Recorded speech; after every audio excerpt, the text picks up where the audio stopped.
ओम।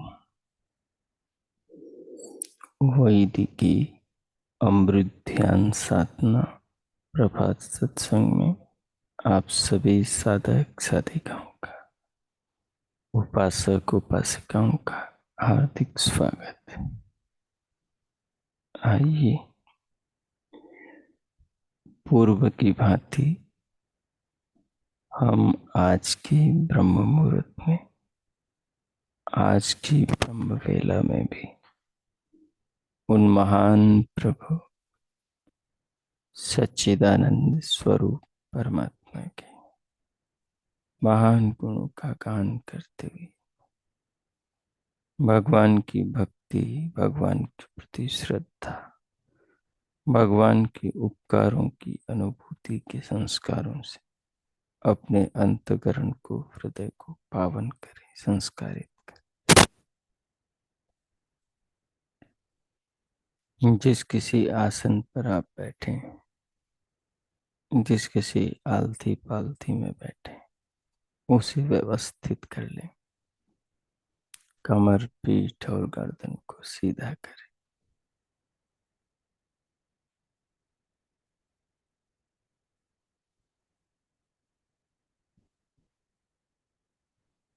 दोनों हथेलियों को गोद में रखें। दोनों नेत्रों को बंद कर लें, पलकों को सहज कर लें।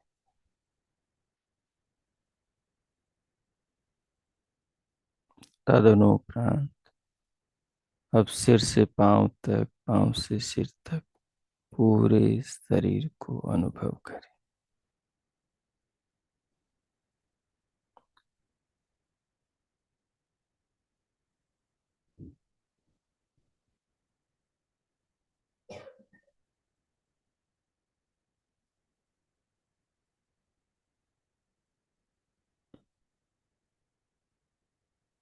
अनुभव करते हुए बाहर से भीतर आने वाले प्राण को, श्वास को अनुभव करें।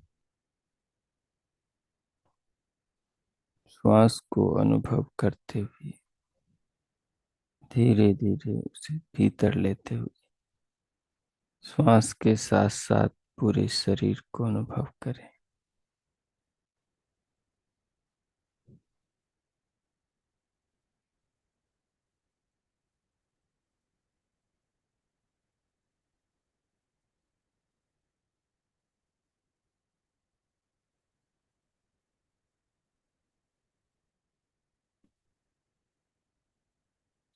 श्वास को भीतर भर के रोकें।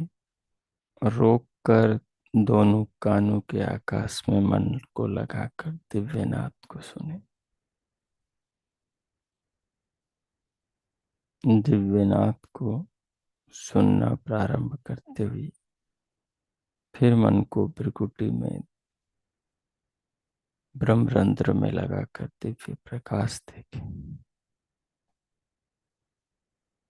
इन दोनों को सुनते देखते हुए प्राणों को भीतर भर के रोकते हुए परमात्मा के नाम का मानस जप जपें। कोई विचार न करें, केवल प्रभु नाम का मानस जप करें, दिव्य नाद सुने, दिव्य प्रकाश देखें। जब पुनः श्वास लेने का मन करे, प्रश्वास छोड़ने का मन करे, तो धीरे धीरे प्रश्वास को छोड़े और फिर से नवनूतन श्वास भीतर भर लें। भर के रोके, प्रभु नाम का मानस जप जपे। इस प्रकार 5 मिनट तक भगवान के नाम का मानसिक जप करें और जप के द्वारा पूरे शरीर को, स्वयं को प्रभु की कृपा के रूप में इस देह को अनुभव करें, जीवन को अनुभव करें। ओम कीजिए। इस प्रकार अपने अंतःकरण को, हृदय को पावन करें, चित्त को संस्कारित करें। कीजिए।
अगले 5 मिनट विगत दिवस वाले श्लोक पर मानसिक रूप से ध्यानमय चिंतन करें। यो योनिम योनिम अधितिष्ठति एको विश्वानि रूपाणि योनिश्च सर्वाः ऋषिं प्रसूतं कपिलं यस्तमग्रे ज्ञानैर्बिभर्ति जायमानं च पश्येत्। अर्थात वे भगवान संसार के कण कण में विराजमान है। वे ही कण कण को गति अपने ज्ञान के अनुसार जिस पदार्थ का निर्माण करना है उस भाव से उसको गति देते हैं, उससे उन पदार्थों का निर्माण करते हैं। इस प्रकार वो संपूर्ण विश्व को नाना रूप प्रदान करते हैं, नाना गुण कर्म स्वभाव प्रदान करते हैं। वो प्रत्येक पदार्थ, प्रत्येक वस्तु, सूर्य, चंद्रमा, पृथ्वी, जल, अग्नि, वायु, आकाश, सूक्ष्म भूत, स्थूल भूत, ज्ञानेन्द्रियां, कर्मेंद्रियां, मन, अहंकार, बुद्धि, चित्त, संपूर्ण जगत के आदि कारण है, निमित्त कारण है। सबको जन्म देने वाले, सबको आकार देने वाले, सबका नामकरण करने वाले, सबको नाना स्वरूप प्रदान करने वाले हैं। उन्होंने ही उत्पन्न हुए महर्षि कपिल को, महर्षि कपिल के जैसे अन्य ऋषियों को, अग्नि को, वायु को, आदित्य को, अंगिरा को, अन्य ऋषियों को और आज भी भक्तों को उनके भीतर वो ज्ञान प्रदान करते हैं। जो जैसी आत्मा होती हैं, जो जितनी दिव्य आत्मा होती हैं, जो जितनी महान आत्मा होती हैं, जो जितनी पवित्र आत्मा होती हैं, जो जितना विशिष्ट व्यक्तित्व वाले योगी होते हैं, उनको उस प्रकार का ज्ञान प्रभु आज भी प्रदान करते हैं। ज्ञानैर विवर्ति, वो ज्ञान से भर देते हैं और वे भगवान को हमें पश्चेत देखना चाहिए। संसार में सर्वत्र नाना रूपों में, नाना संसार की वस्तुओं में उन्हीं की छवि है। वही अमूर्त रूप से सब क्रियाओं के पीछे बैठे, सब पदार्थों को, सब परमाणुओं को गति दे रहे। वो नाना रूपों में योगियों के ज्ञान में, चिंतन में, संसार के पदार्थों की ओट में छिपे मानो उनको उनका ज्ञानात्मक साक्षात्कार होता है और वो उनसे अपने आप को सब और उस परमात्मा से ओतप्रोत पाते हैं। इस भाव से श्लोक का विचार करें। मैं 5-7 मिनट मौन होता हूँ, इस पर चिंतन करें। ओम कीजिए।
ओ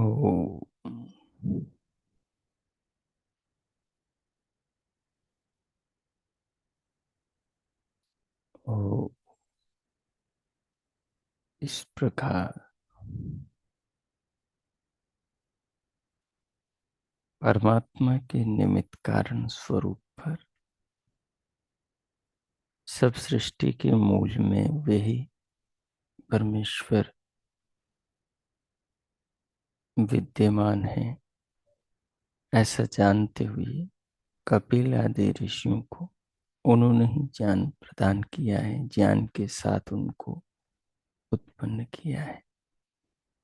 और आज भी वो संसार में ज्ञानियों की दृष्टि से, ज्ञानियों के तृतीय चक्षु से सर्वत्र उनको अनुभव होते हैं। सर्वत्र उनको नाना कार्य, नाना पदार्थों का, नाना सृष्टि के घटकों को धारण करते हुए ज्ञान दृष्टि से अनुभव होते हैं, जानने में आते हैं।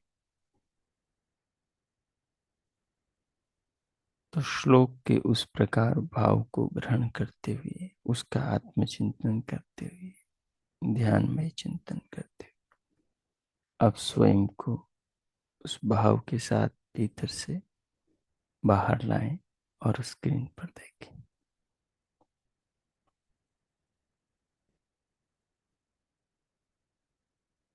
श्वेताश्वतर उपनिषद के पंचम अध्याय के तृतीय श्लोक का विषय है सृष्टि का रचयिता एक ही है। आज हम पंचम अध्याय के तृतीय श्लोक पर विचार करेंगे। सो श्लोक इस प्रकार है।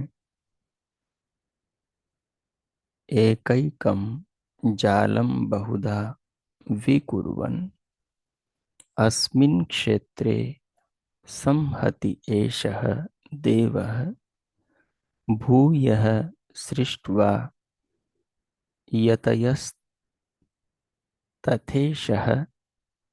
सर्वाधिपत्यं कुरुते महात्मा। एक एकं जालं बहुधा विकुर्वन् अस्मिन् क्षेत्रे संहति एषः देवः भूयः सृष्ट्वा यतय तथा ईशः सर्वाधिपत्यं कुरुते महात्मा। अब इसके पदार्थ देखेंगे। एक एक अकेला ही बिना किसी दूसरे की सहायता के, एक अकेला परमात्मा ही बिना किसी दूसरे की सहायता, सहयोग के एकम जालम, एक जाल को, ये जो सृष्टि है इस सृष्टि को एक जाल कहा गया है। एक आलंकारिक ढंग से बात को समझाने के लिए यहाँ पर ये दृष्टांत भी है और इस दृष्टांत के पीछे का तत्व भी है। तो एकम जालम, एक जाल को, एक ही जाल को, सृष्टि को प्रत्येक कार्य के उपादान कारण स्वरूप ताने बाने को, संसार में जितनी भी नाना वस्तुएं हैं, पृथ्वी जल अग्नि वायु आकाश सूर्य चंद्रमा लोक लोकांतर, वृक्ष हैं, पशु पक्षी हैं, कृमि कीट पतंग हैं, मनुष्यों के शरीर हैं, खाद्य पेय पदार्थ हैं, औषधि वनस्पति हैं, ऋतुएं हैं, बादल हैं, वर्षा है, सागर हैं, नदियां हैं, पेड़ पौधे हैं, जितने भी चीजें दुनिया में है, ये सब अलग अलग पदार्थ। इन सब पदार्थों के ताने बाने को, यानी इनके परमाणुओं को, इनके अणुओं को गूंथने वाला, जोड़ने वाला, मिलाने वाला और उनसे इन वस्तुओं को उत्पन्न करने वाला एकम, वो एक अकेला परमात्मा है। इस सारे सृष्टि जाल को, जो प्रकृति का ये जो दिखाई देने वाला जो सृष्टि जाल है, पांचभौतिक जो दुनिया है, रंग बिरंगी नाना रूपों में ये जो संसार है, इस सारे संसार के ताने बाने को बुनने वाला वो परमात्मा है।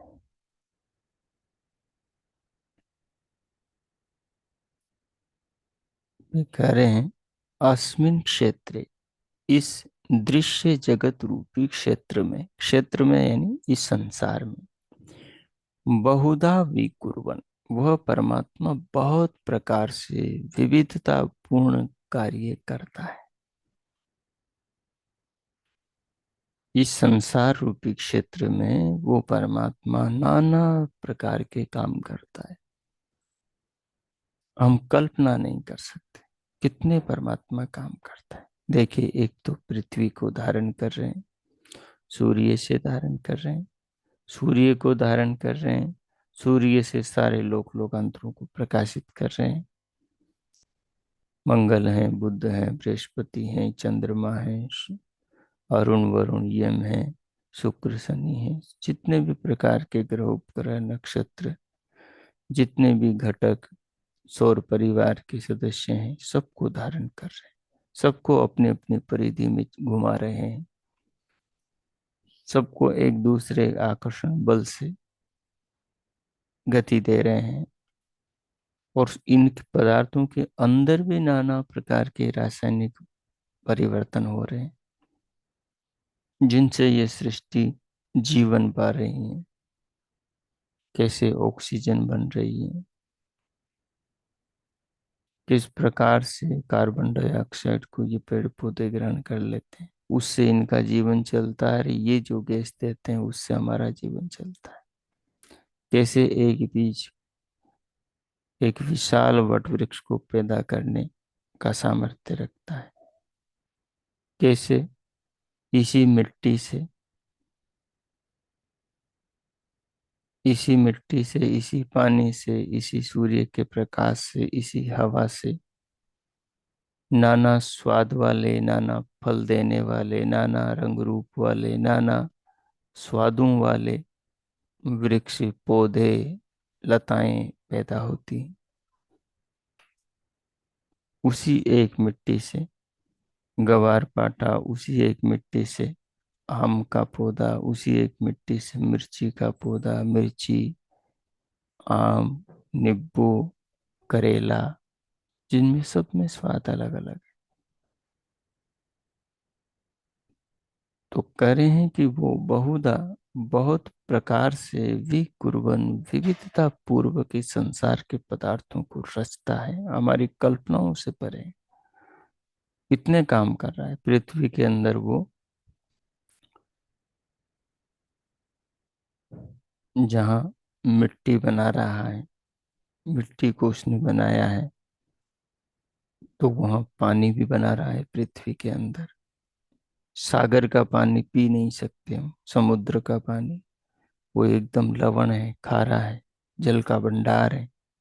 लेकिन उस पानी को सूर्य रश्मि से उठा करके मीठा बना के बरसाता है, उसका हम उपयोग कर सकते हैं। ऐसा क्या है कि वाष्प द्वारा वो पानी आकाश में मीठा हो जाता है? क्या प्रक्रिया उसमें चलती है? पृथ्वी के अंदर का पानी शीतल होता है, मीठा होता है, जबकि पृथ्वी के अंदर बड़ी भयंकर उष्णता होती है। कहीं शीतलता नहीं होती, लेकिन पानी गर्मियों में ठंडा होता है, और सर्दियों के अंदर वही पानी गर्म भाप के साथ भीतर से बाहर निकलता है।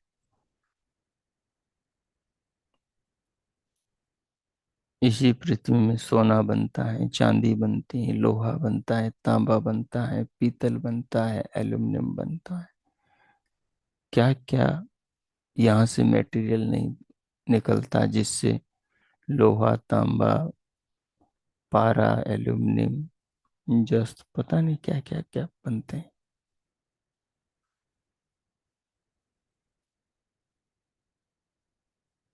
तो ये सब पदार्थों में जो विविधता, विचित्रता, नाना इनके में गुण जो हैं, स्वभाव जो हैं, इनके नाना प्रकार के उपयोग हैं, ये सब के सब,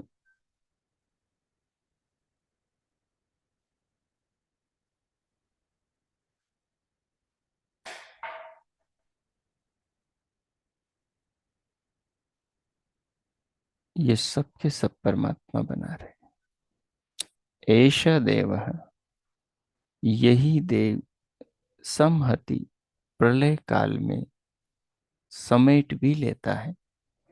लेकिन इस सारी सृष्टि को, सृष्टि के नाना रूपों को, नाना पदार्थों को, लोक लोकांतरों को, पूरे ब्रह्मांड को, जो नाना रूपों में फैला हुआ है, नाना जीवों की, शरीरों की सृष्टि है, तो प्रलय काल में सबको समेट लेता है। इस सृष्टि रूपी जाल को सब ओर से समेट लेता है। यतय, हे यति वीरों, हे यति वीरों, महात्मा ईशः, वो महिमामय ईश्वर, तथा उक्त रीति से भूय बारंबार सृष्टवा, सृष्टि की रचना करके और फिर उसको समेटकर सर्वाधिपत्य कुरुते, सबका आधिपत्य करता है, इस सारे जगत को बनाता है, इसको धारण करता है, इस पर अपना अधिकार रखता है, इसको अपने नियंत्रण में रखता है और सबको चलाता है। आगे इसका भाव इन्होंने दिया है विशेष। कहते हैं, रचना रचकर बारंबार अपना बांट रहा जो प्यार, यतिवरों उसको लो जान, जो हम सबका है भगवान। जो हम सबका है भगवान। तो इसको आज हम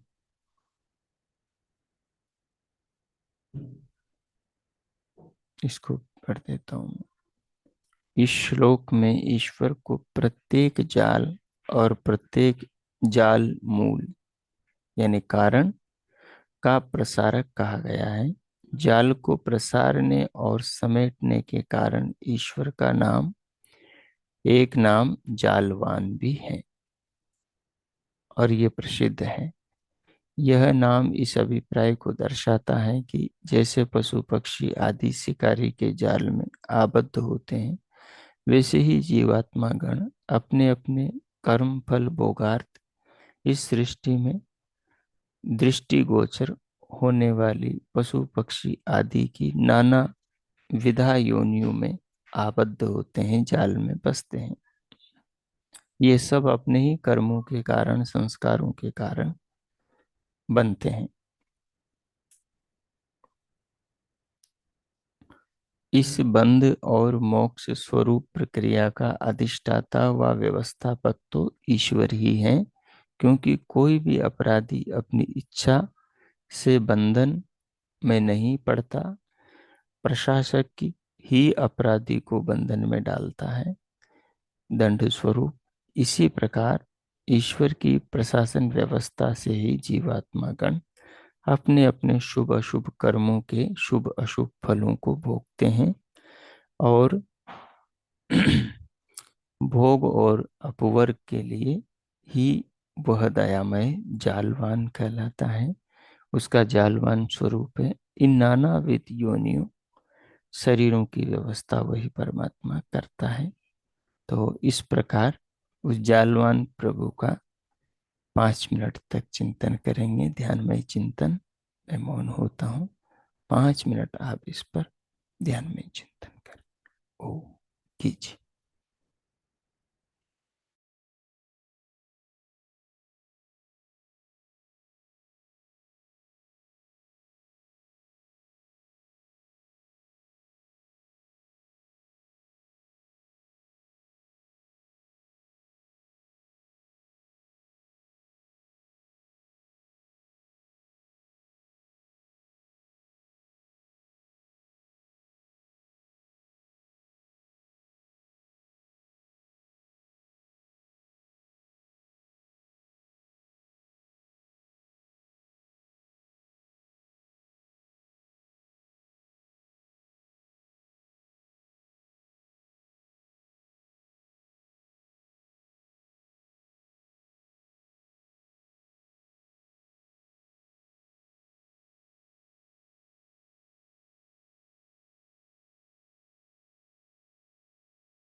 इस प्रकार भगवान के जालवान स्वरूप का,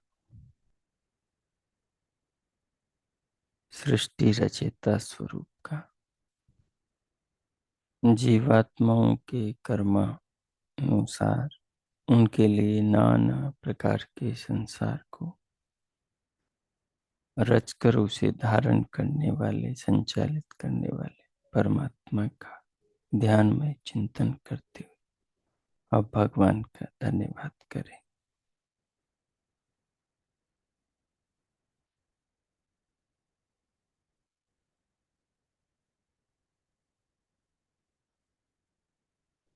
अब प्रभु का धन्यवाद करें।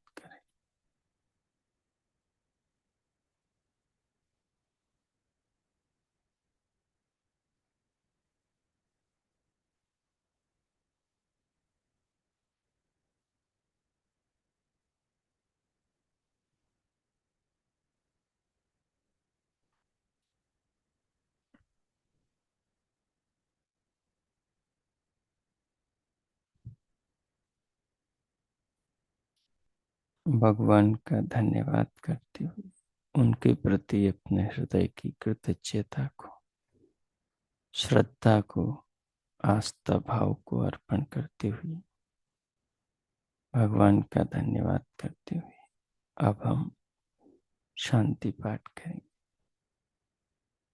हो, हो, हो। शांति, शांति, शांति। ओम। ओम। आज का आप सबका दिन शुभ हो, मंगलमय हो। प्रभु से सबके लिए बहुत बहुत मंगल कामनाएं, शुभकामनाएं। इति ओम।